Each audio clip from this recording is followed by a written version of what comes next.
अमरावतीमधील लैंगिक शोषण प्रकरणातील मुख्य आरोपी अय्याज मोहम्मद तन्वीर याच्या परतवाडा शहरातील घराच्या अवैध बांधकामावर हातोडा पडलेला आहे। आपण पाहू शकतो ही दृश्य आहेत आत्ताची लाईव्ह दृश्य तुम्ही साम टीव्हीच्या स्क्रीनवर पाहत आहात। अमरावतीतील अचलपूर नगर परिषदेनं बुलडोझरनं घराचं अवैध बांधकाम पाडलेलं आहे।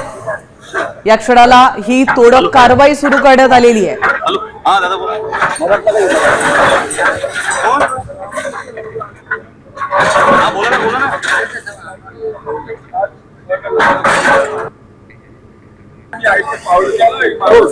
परतवाडा येथील जो प्रकरण आहे त्यातील जो आरोपी आहे त्या आरोपीच्या घराच्या बाजूला जो जेसीपी आला आहे तो जेसीपी आता या ठिकाणी जे घराचं अनधिकृत जे बांधकाम आहे ते पाहण्यासाठी या ठिकाणी जेसीपी दाखल झालेला आहे। जो अयान अहमद जो मुख्य आरोपी आहे त्या आरोपीचं जे घर आहे त्या घराच्या बाजूला आता मोठ्या प्रमाणात लोकांची गर्दी झालेली आहे।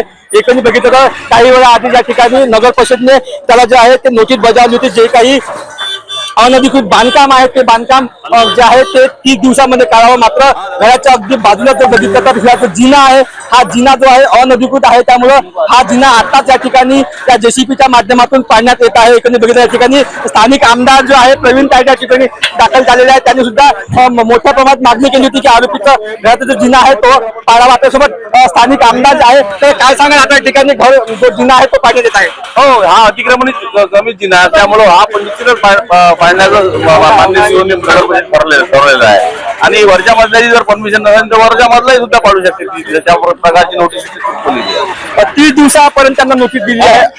30 दिवसापर्यंत नोटीस दिलेली आहे। तर न्यायालयात म्हणजे पूर्ण टिकलं पाहिजे या सगळ्या गोष्टी आणि न्यायालयाला बाकीचं हे होऊ नये म्हणून मग एकच बघितलं मोठ्या प्रमाणात नागरिकांची गर्दी या ठिकाणी झालेली आहे। जो अयान अहमद जो मुख्य आरोपी आहे त्या आरोपीच्या घराच्या बाहेर ठिकाणी आपण गर्दी पाहू शकतो आणि या ठिकाणी आता जेसीपी दाखल झालेली आहे आणि काही क्षणामध्ये आता जे अनधिकृत जे बांधकाम होतं ते बांधकाम आता पाडण्यास सुरुवात होईल। या ठिकाणी पोलिसांचा मोठा जो बंदोबस्त आहे तो सुद्धा या ठिकाणी दाखल झालेला आहे आणि या ठिकाणी पोलीस प्रशासन असेल किंवा नगर परिषदेचे मुख्य कार्यकारी अधिकारी असेल त्यासोबतच नगर परिषदेचे कर्मचारी असेल हे सुद्धा या ठिकाणी दाखल करू शकतो। या ठिकाणी जे ज्या नोटीस आहे त्या सुद्धा त्या ठिकाणी चिटकवलेल्या होत्या आणि या ठिकाणी आता बघितलं तर काही क्षणामध्ये हे जेसीपीच्या सहाय्याने हे संपूर्ण जे अनधिकृत जे बांधकाम आहे ते पाडण्यात येईल। त्या ठिकाणी बघितलं आता जेसीबी जे आहे त्या बाजूला उतरण्याचं काम या ठिकाणी सुरू झालेलं आहे।